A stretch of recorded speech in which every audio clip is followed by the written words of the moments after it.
Hello അസ്സാം വലൈക്കും. അപ്പോൾ ഇന്ന് രാവിലത്തെ കലാപരിപാടികളാണിത്. കഴിഞ്ഞ തവണ എടുത്ത വീഡിയോനെക്കാളും ക്ലാരിറ്റി ഉണ്ടെന്നാണ് തോന്നുന്നത്. കുറച്ചുകൂടി ഇത് നന്നായിട്ട് എടുക്കാൻ പറ്റിയെന്ന് തോന്നുന്നു. അപ്പോൾ രാവിലെ മസാല ദോശ ഉദ്ദേശിച്ചത്, പക്ഷേ ദോശ അത്ര ശരിയാവാത്തത് കൊണ്ട് ദോശയും മസാലയും സെപ്പറേറ്റ് ആക്കി എടുത്തു.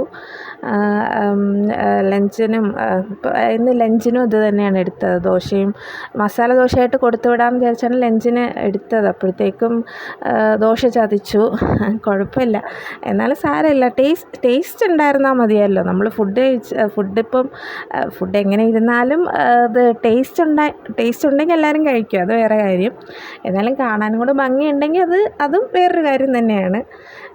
എനിവേ ഇപ്പം ദോശ ശരിയായില്ല, എന്നാലും കുഴപ്പമില്ല. ദോശ ഇത്തിരി നൈസായിപ്പോയി. അപ്പം മസാല വയ്ക്കുമ്പോഴത്തേക്ക് അതിങ്ങനെ പൊടിഞ്ഞു പോകാൻ ചാൻസ് ഉണ്ട്. അതുകൊണ്ടാണ് ഞാൻ പിന്നെ അത് മസാല ദോശ ആക്കാത്തത്. ദോശയും മസാലയും അങ്ങനെ ആക്കി എടുത്തത്. വീഡിയോസ് ഇഷ്ടപ്പെടുകയാണെങ്കിൽ ലൈക്കും ഷെയറും ഒക്കെ ചെയ്യുക. പിന്നെ സബ്സ്ക്രൈബ് ചെയ്യുക. ടിഫിന് കൊടുത്തുവിടാനുള്ള ഡ്രാഗൺ ഫ്രൂട്ടും എല്ലാം എടുത്ത് വെച്ചിരിക്കുകയാണ്. അപ്പം ഇതൊക്കെയാണ് രാവിലത്തെ പരിപാടി എന്ന് പറയുന്നത്. അപ്പോൾ വീഡിയോസ് ഇഷ്ടപ്പെടുകയാണെങ്കിൽ ലൈക്ക് ചെയ്യൂ. Thank you.